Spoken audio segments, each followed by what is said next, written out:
Lady Molly of Scotland Yard by Baroness Orczy. The Man in the Inverness Cape.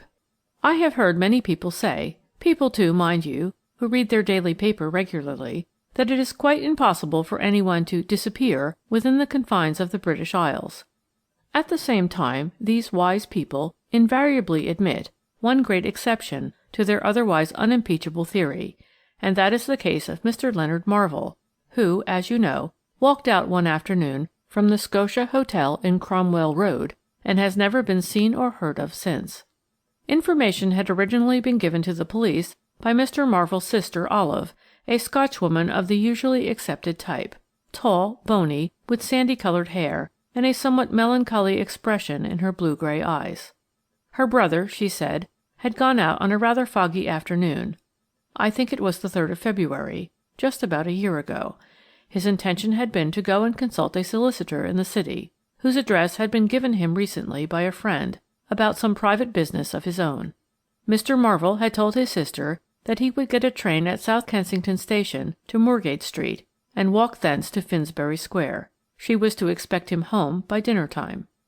As he was, however, very irregular in his habits, being fond of spending his evenings at restaurants and music-halls, the sister did not feel the least anxious when he did not return home at the appointed time. She had her dinner in the table d'hôte room, and went to bed soon after 10 o'clock. She and her brother occupied 2 bedrooms and a sitting-room on the 2nd floor of the little private hotel. Miss Marvell, moreover, had a maid always with her, as she was somewhat of an invalid. This girl, Rosie Campbell, a nice-looking Scotch lassie, slept on the top floor. It was only on the following morning, when Mr. Leonard did not put in an appearance at breakfast, that Miss Marvell began to feel anxious. According to her own account, she sent Rosie in to see if anything was the matter, and the girl, wide-eyed and not a little frightened, came back with the news that Mr. Marvell was not in his room, and that his bed had not been slept in that night. With characteristic Scottish reserve, Miss Olive said nothing about the matter at the time to anyone, nor did she give information to the police until 2 days later, when she herself had exhausted every means in her power to discover her brother's whereabouts. She had seen the lawyer to whose office Leonard Marvell had intended going that afternoon, but Mr. Statham, the solicitor in question, had seen nothing of the missing man.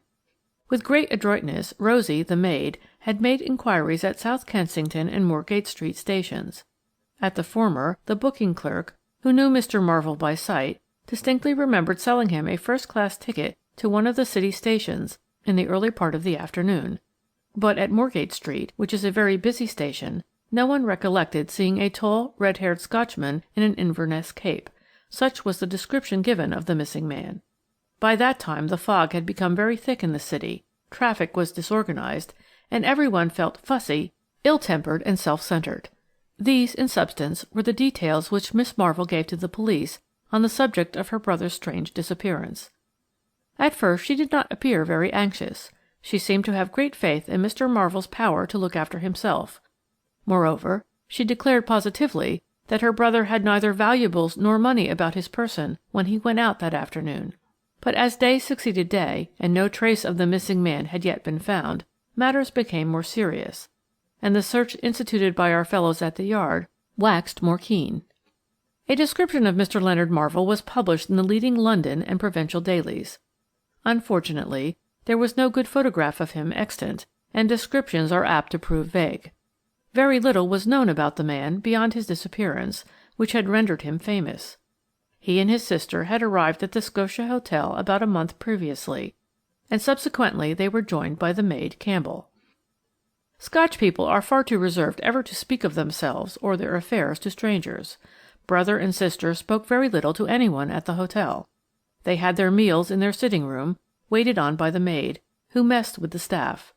But in face of the present terrible calamity, Miss Marvell's frigidity relaxed before the police inspector, to whom she gave what information she could about her brother.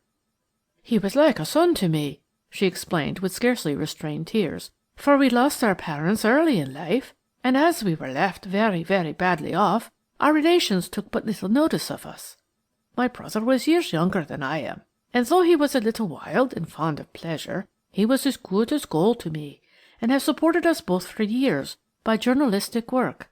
We came to London from Glasgow about a month ago, because Leonard had got a very good appointment on the staff of the Daily Post. All of this, of course, was soon proved to be true, and although, on minute inquiries being instituted in Glasgow, but little seemed to be known about Mr. Leonard Marvell in that city, there seemed to be no doubt that he had done some reporting for the Courier, and that latterly, in response to an advertisement, he had applied for and obtained regular employment on the Daily Post. The latter enterprising halfpenny journal, with characteristic magnanimity, made an offer of £50 reward to any of its subscribers who gave information which would lead to the discovery of the whereabouts of Mr. Leonard Marvell. But time went by, and that £50 remained unclaimed. Lady Molly had not seemed as interested as she usually was in cases of this sort. With strange flippancy, wholly unlike herself, she remarked that one Scotch journalist more or less in London did not vastly matter. I was much amused, therefore, one morning about 3 weeks after the mysterious disappearance of Mr. Leonard Marvell, when Jane, our little parlour-maid, brought in a card accompanied by a letter. The card bore the name Miss Olive Marvell. The letter was the usual formula from the chief, asking Lady Molly to have a talk with the lady in question, and to come and see him on the subject after the interview. With a smothered yawn, my dear lady told Jane to show in Miss Marvell. "There are 2 of them, my lady," said Jane as she prepared to obey. "2 what?" asked Lady Molly with a laugh. "2 ladies, I mean," explained Jane. "Well, show them both into the drawing-room," said Lady Molly impatiently. Then, as Jane went off on this errand, a very funny thing happened. Funny, because during the entire course of my intimate association with my dear lady, I had never known her to act with such marked indifference in the face of an obviously interesting case. She turned to me and said, "Mary, you had better see these 2 women, whoever they may be. I feel that they would bore me to distraction. Take note of what they say and let me know. Now, don't argue," she added with a laugh, which peremptorily put a stop to my rising protest, "but go and interview Miss Marvell and Company." Needless to say, I promptly did as I was told, and the next few seconds saw me installed in our little drawing-room, saying polite preliminaries to the 2 ladies who sat opposite to me. I had no need to ask which of them was Miss Marvell. Tall, ill-dressed in deep black, with a heavy crape veil over her face, and black cotton gloves, she looked the uncompromising Scotchwoman to the life. In strange contrast to her depressing appearance, there sat beside her an overdressed, much behatted, peroxided young woman, who bore the stamp of the profession all over her pretty painted face.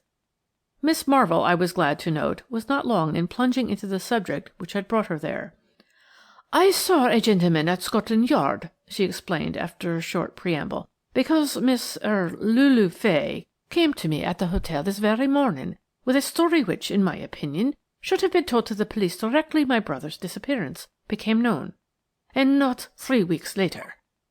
The emphasis which she laid on the last few words and the stern look with which she regarded the golden-haired young woman beside her showed the disapproval with which the rigid Scotchwoman viewed any connection which her brother might have had with the lady, whose very name seemed unpleasant to her lips.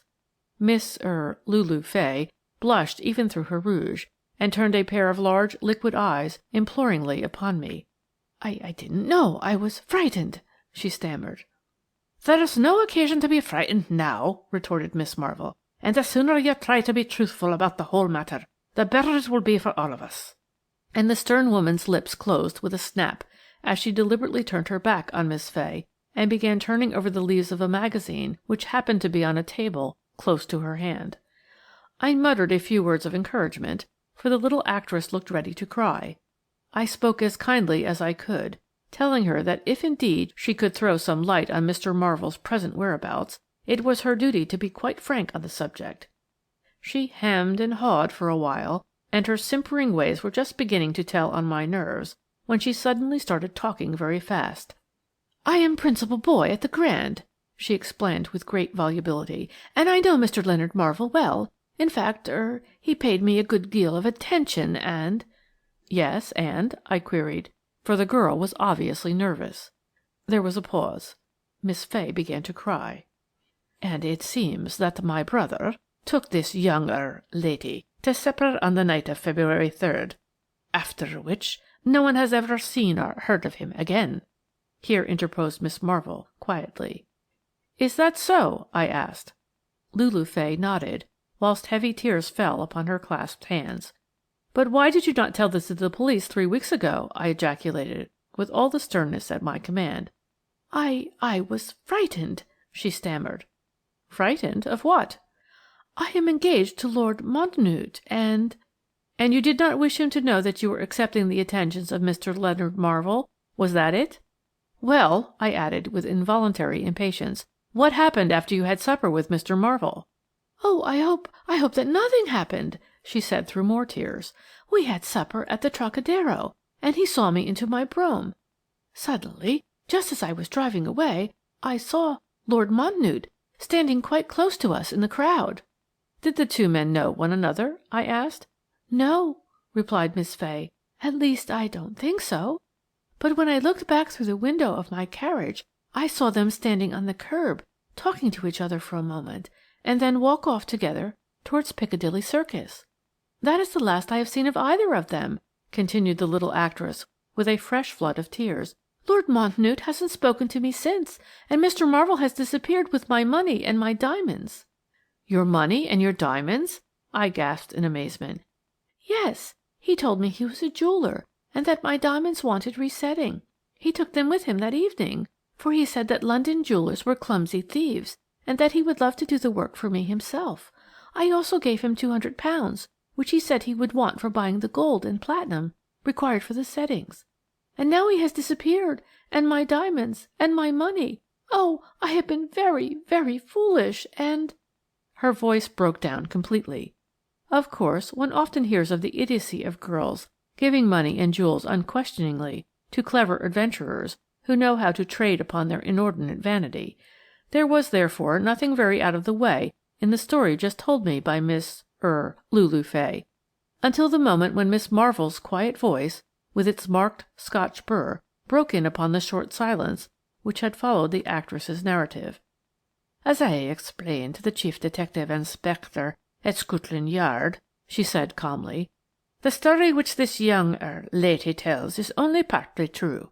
She may have had supper with Mr. Leonard Marvell on the night of February 3rd, and he may have paid her certain attentions, but he never deceived her by telling her he was a jeweller, nor did he obtain possession of her diamonds and her money through false statements.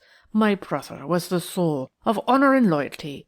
If for some reason, which Miss Lulu Fay chooses to keep secret, he had her jewels and money in his possession on the fete of February 3rd, then I think his disappearance is accounted for. He has been robbed and perhaps murdered." Like a true Scotchwoman, she did not give way to tears, but even her harsh voice trembled slightly when she thus bore witness to her brother's honesty and expressed the fears which assailed her as to his fate. Imagine my plight. I could ill forgive my dear lady for leaving me in this unpleasant position, a sort of peacemaker between two women who evidently hated one another, and each of whom was trying her best to give the other the lie direct. I ventured to ring for our faithful Jane, and to send her with an imploring message to Lady Molly, begging her to come and disentangle the threads of this muddled skein with her clever fingers, but Jane returned with a curt note from my dear lady telling me not to worry about such a silly case, and to bow the two women out of the flat as soon as possible, and then come for a nice walk. I wore my official manner as well as I could, trying not to betray the 'prentice hand. Of course, the interview lasted a great deal longer, and there was considerably more talk than I can tell you of in a brief narrative. But the gist of it all was just as I have said. Miss Lulu Fay stuck to every point of the story which she had originally told Miss Marvell. It was the latter uncompromising lady who had immediately marched the younger woman off to Scotland Yard in order that she might repeat her tale to the police. I did not wonder that the chief promptly referred them both to Lady Molly. Anyway, I made excellent shorthand notes of the conflicting stories which I heard, and I finally saw, with real relief, the two women walk out of our little front door. Miss Lulu Fay, mind you, never contradicted in any one particular the original story which she had told me, about going out to supper with Leonard Marvell, entrusting him with £200 and the diamonds, which he said he would have reset for her, and seeing him finally in close conversation with her recognised fiancé, Lord Mountnewte. Miss Marvell, on the other hand, very commendably refused to admit that her brother acted dishonestly towards the girl. If he had her jewels and money in his possession at the time of his disappearance, then he had undoubtedly been robbed, or perhaps murdered, on his way back to the hotel, and if Lord Mountnewte had been the last to speak to him on that fatal night, then Lord Mountnewte must be able to throw some light on the mysterious occurrence. Our fellows at the Yard were abnormally active. It seemed, on the face of it, impossible that a man, healthy, vigorous, and admittedly sober, should vanish in London between Piccadilly Circus and Cromwell Road without leaving the slightest trace of himself or of the valuables said to have been in his possession. Of course, Lord Mountnewte was closely questioned. He was a young guardsman of the usual pattern, and after a great deal of vapid talk, which irritated Detective Inspector Saunders not a little, he made the following statement. "I certainly am acquainted with Miss Lulu Fay. On the night in question I was standing outside the Troc, when I saw this young lady, at her own carriage window, talking to a tall man in an Inverness cape. She had, earlier in the day, refused my invitation to supper, saying that she was not feeling very well and would go home directly after the theatre. Therefore I felt, naturally, a little vexed.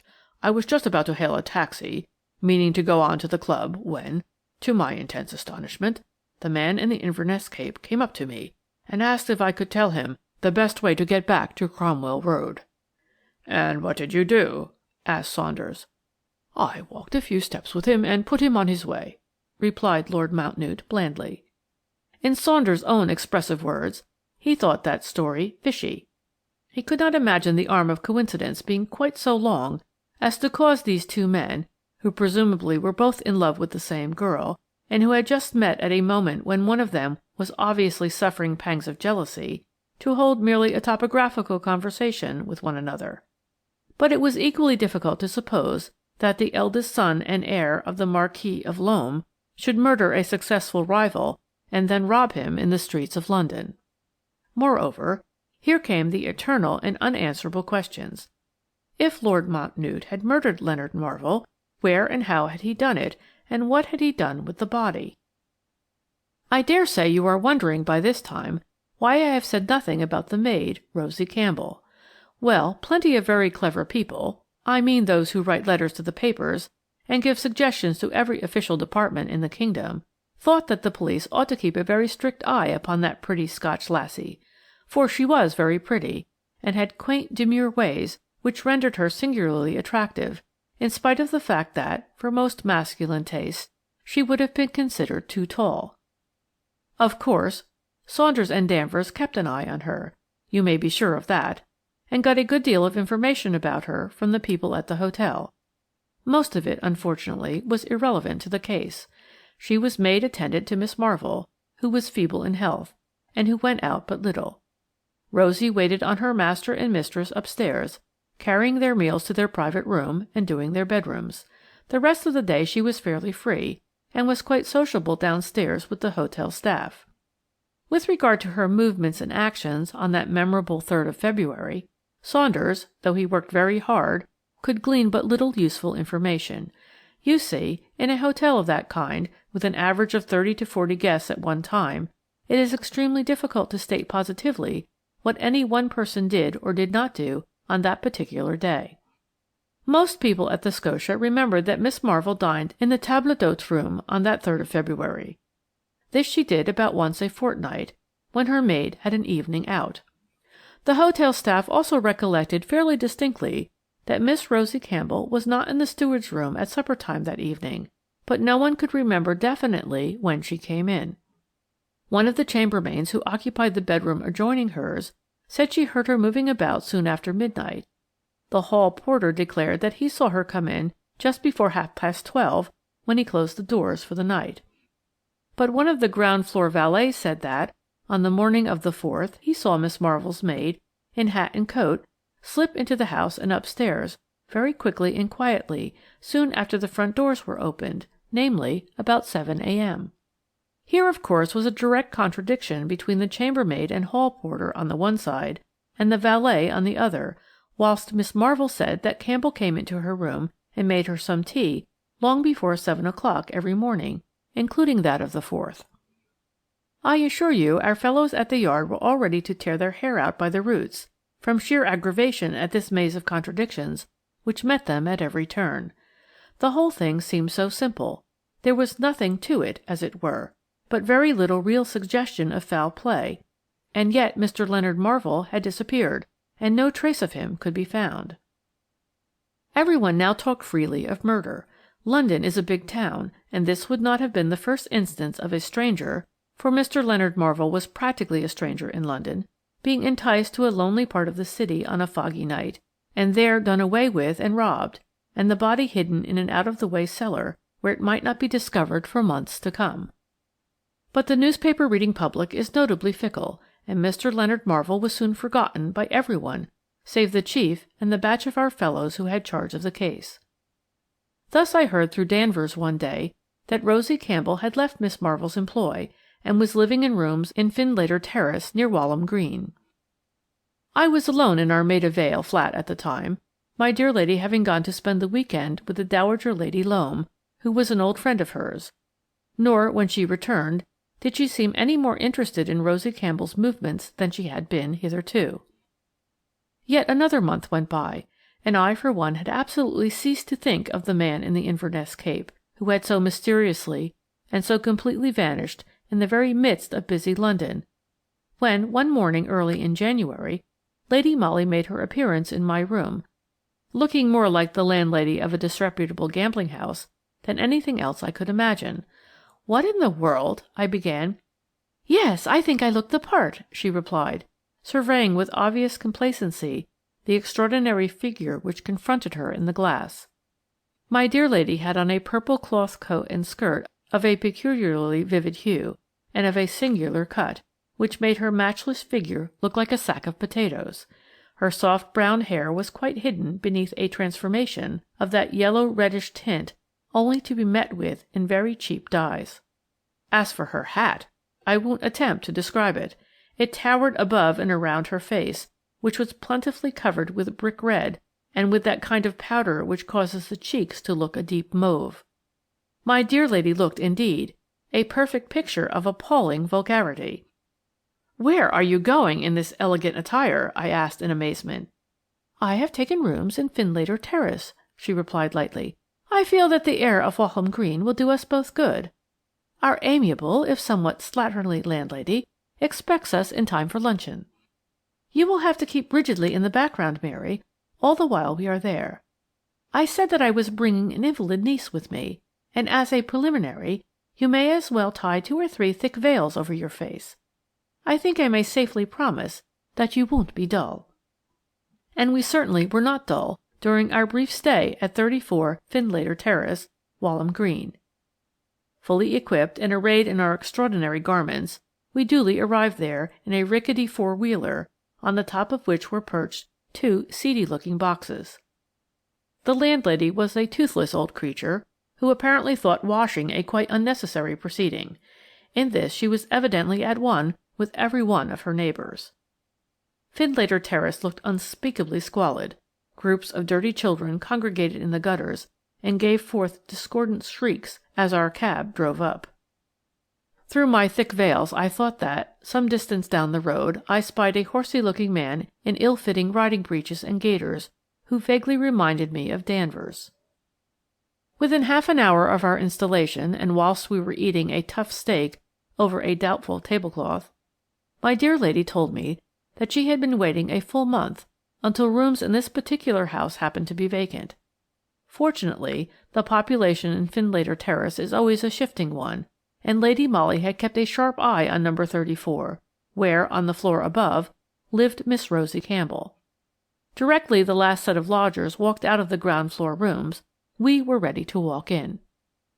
My dear lady's manners and customs, whilst living at the above aristocratic address, were fully in keeping with her appearance. The shrill, rasping voice which she assumed echoed from attic to cellar. One day I heard her giving vague hints to the landlady that her husband, Mr. Marcus Stein, had had a little trouble with the police about a small hotel which he had kept somewhere near Fitzroy Square, and where young gentlemen used to come and play cards of a night. The landlady was also made to understand that the worthy Mr. Stein was now living temporarily at His Majesty's expense. while Mrs. Stein had to live a somewhat secluded life, away from her fashionable friends. The misfortunes of the pseudo Mrs. Stein in no way marred the amiability of Mrs. Tredwen, our landlady. The inhabitants of Findlater Terrace care very little about the antecedents of their lodgers, so long as they pay their week's rent in advance, and settle their extras without much murmur. This Lady Molly did, with a generosity characteristic of an ex-lady of means. She never grumbled at the quantity of jam and marmalade which we were supposed to have consumed every week, and which anon reached titanic proportions.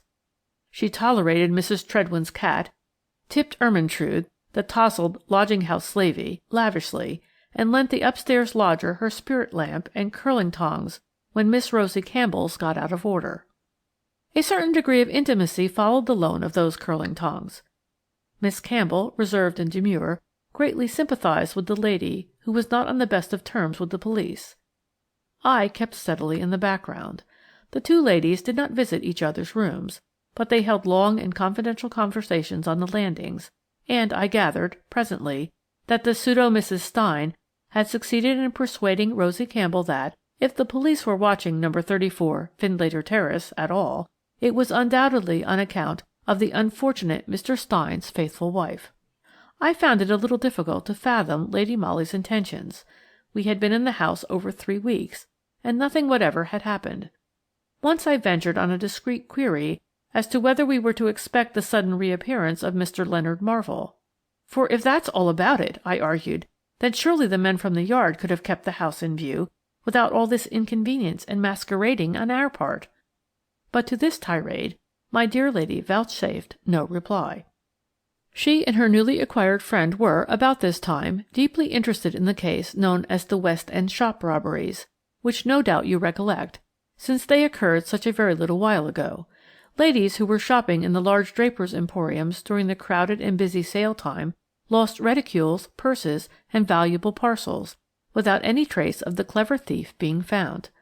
The drapers during sale time invariably employ detectives in plain clothes to look after their goods, but in this case it was the customers who were robbed, and the detectives, attentive to every attempt at shoplifting, had had no eyes for the more subtle thief.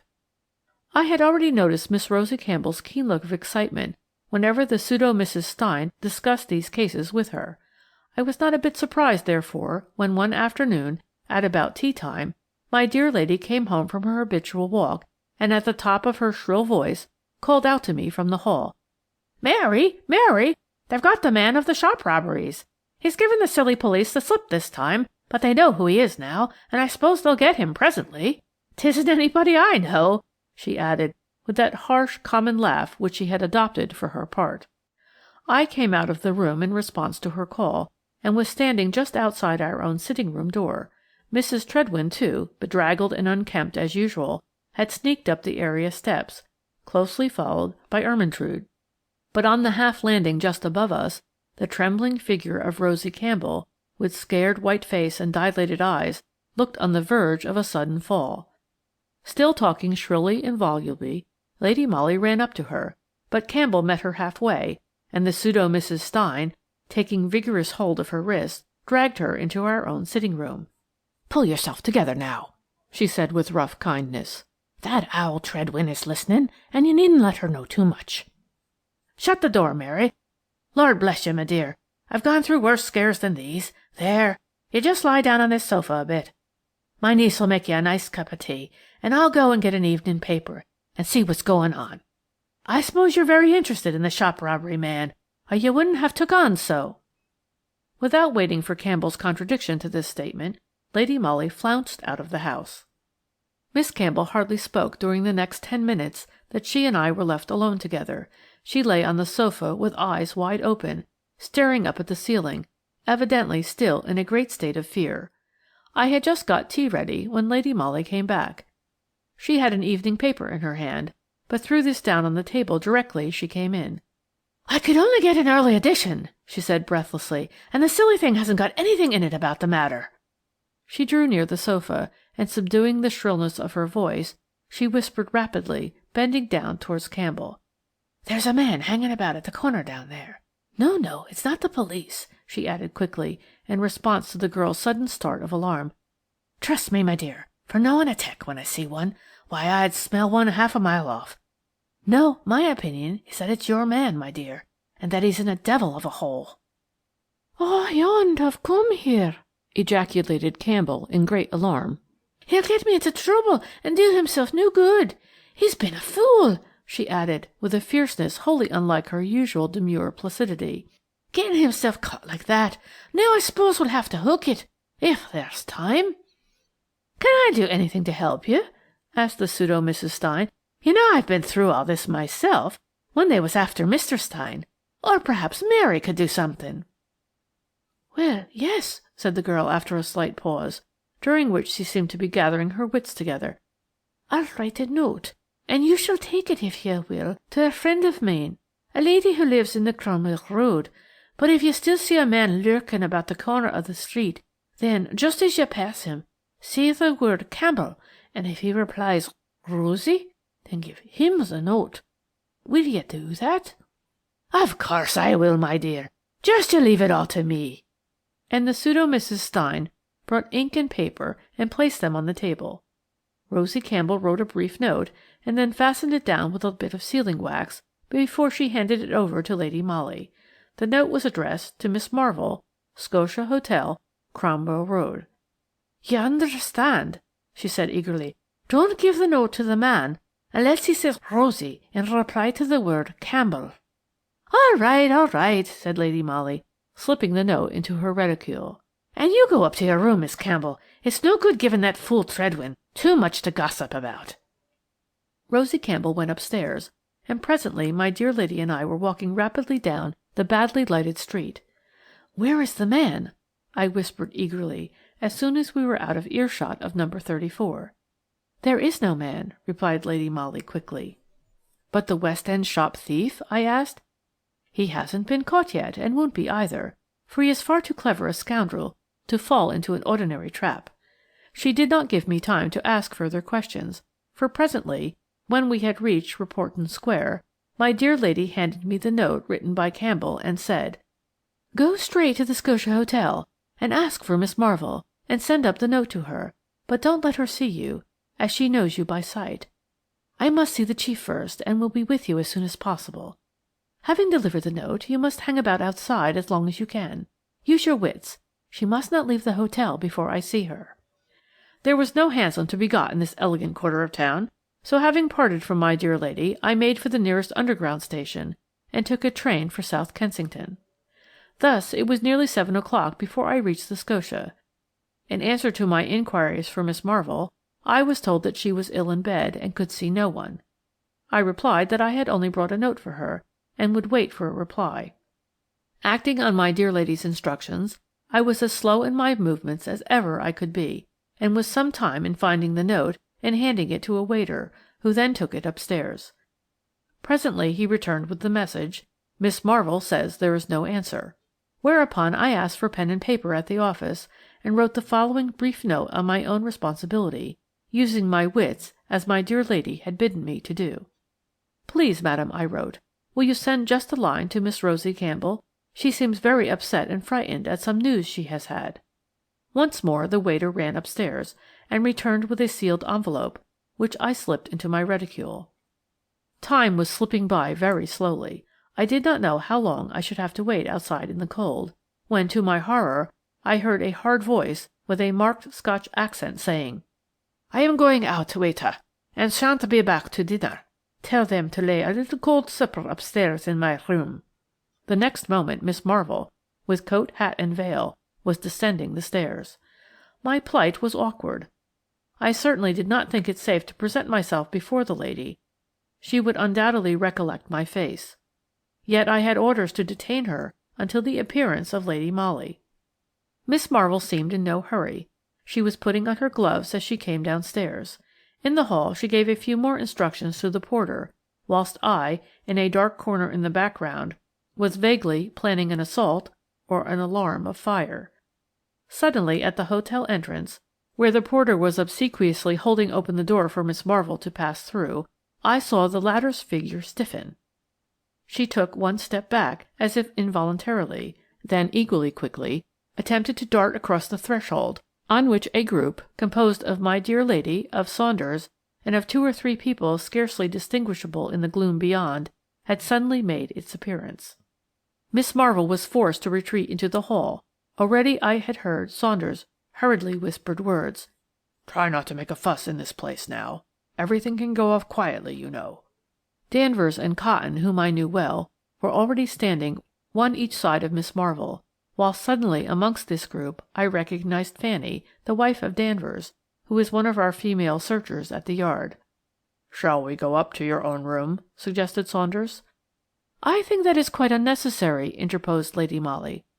"I feel convinced that Mr. Leonard Marvell will yield to the inevitable quietly, and follow you without giving any trouble."